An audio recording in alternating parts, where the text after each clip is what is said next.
fellow lovers of the liminal and the weird, and welcome to another video by Liminal Spaces. Today I'm going to be jumping a little outside what we usually talk about, although I would argue this is, in its own way, kind of a weird story. But I'm going to talk about a fairy tale by George MacDonald.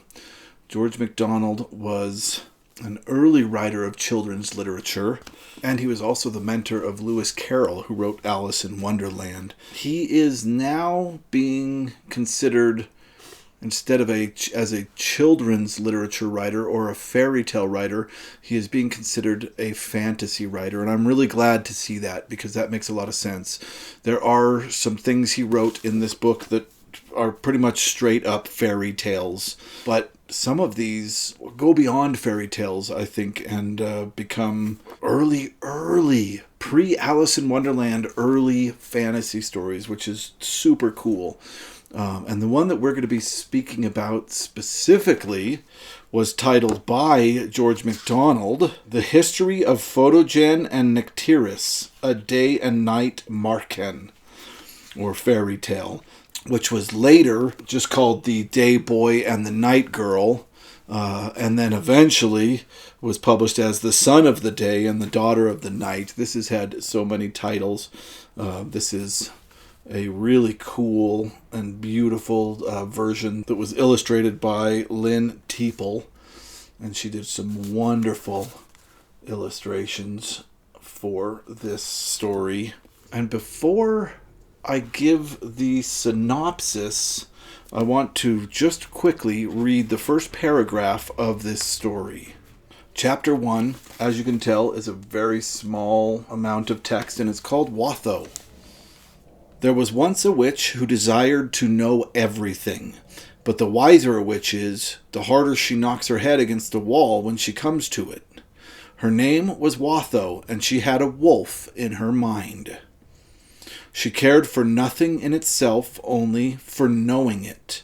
She was not naturally cruel, but the wolf had made her cruel.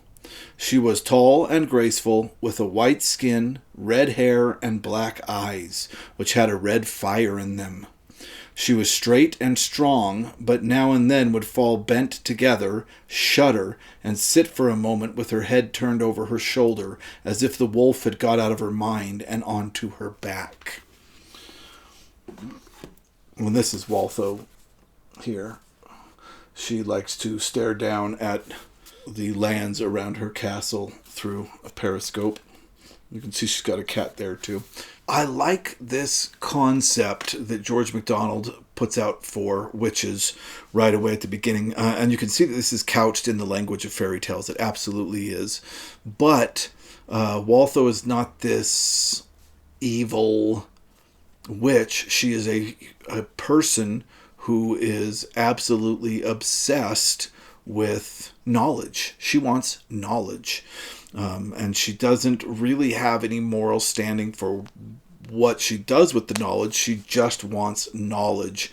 And all the stuff about the wolf in her head and the wolf on her back becomes important. This may have werewolf stuff in it.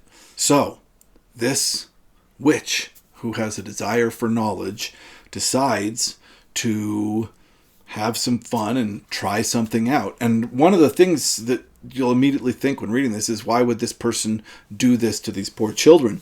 And the answer is because she wants to, because she's interested in knowledge. She's almost a scientist that is studying behavior more than a witch. But what she does is she has two women come to her castle, both of whom are pregnant. The first one is a noble, and she puts this noble in this huge, beautiful room in the castle that has all this windows and light coming in, and waits for this woman to give birth. So the woman does give birth, and Watho grabs this kid and basically spirits it away, and then convinces the mother that the child died a few minutes after being born. And so the mother leaves unhappy, and Waltho keeps this baby. And she raises this baby boy in this room that is open to all the sunlight. And she raises him to be a brave hunter, a warrior, and constantly out and about in the light. However, she never lets him see darkness. He can only ever exist in the light. She has a nurse that watches him, that makes sure that he never sees darkness. So he's never up at night. He's only up when the sun's up. And he doesn't walk down dark corridors. Everything is lit. He never experiences darkness. At the same time, she has a woman who is sick and blind but pregnant come to the castle, and Waltho puts this woman into the crypt, or a room like a crypt, this kind of cave at the bottom of the castle. And it's still well furnished. It's got carpet on the floors. It's a very comfortable place, but it's in complete darkness. And this woman gives birth, and the mother dies soon after giving birth. So Waltho keeps this child. And this little girl, she never allows to see light. She does have one little lamp that hangs from her ceiling, so she's not in pitch black at all times. But that's the only light that she ever sees. She doesn't go outside. She sleeps during the day and is only up at night, and is stuck in this one room. And Waltho lets her read books, so she gets a little bit of knowledge that way. It basically builds her imagination, and also play music. And she goes as far as, like, she will only play mournful, sad music. Waltho will. So she, Nycteris, the night girl, only learns, like, really, really sad music. And they grow into teenagers this way. And they both hit their rebellious phases and find their way out of their rooms. Of course, Photogen, the boy, is allowed out of his room during the day all the time. But Nycteris eventually finds her way out into the night, which she thinks is the brightest thing she's ever seen, with the moon being the lamp of all lamps. And Photogen tries to stay up to hunt a cat-like creature through the night. And the minute the darkness starts to fall, he becomes completely terrified. And these two meet.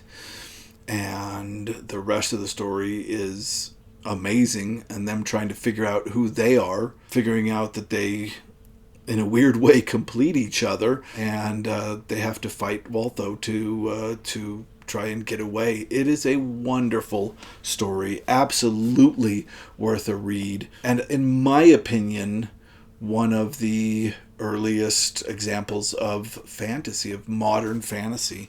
I think this is way more a fantasy than it is a fairy tale. So a version of the story was first published in Harper's Young People magazine in December of 1879, and then it finished in January of 1880. Then it was published in a collection of short stories in 1882. It is considered a novella, and like I said, it's a really fun read. At times, it gets slightly childish. There were moments that I felt might have been a little too simplistic, but overall, I think that it was an incredible fantasy read, and that those parts are easily forgivable for the overall story. Plus, there's some cool wolf stuff. Really cool. So, if you want to read some super early fantasy, this would be a great choice. Its prose are absolutely beautiful. The story is incredible. All the way around, this is definitely worth a read. And in my opinion, is some of the earliest modern fantasy that I can find. Just truly incredible stuff. So, yeah, give it a read. That's it for now. I do plan, there's a couple of other stories by George MacDonald that he calls fairy tales that I think are early fantasy stories that I will eventually be covering on the channel. The Light Princess is actually really good.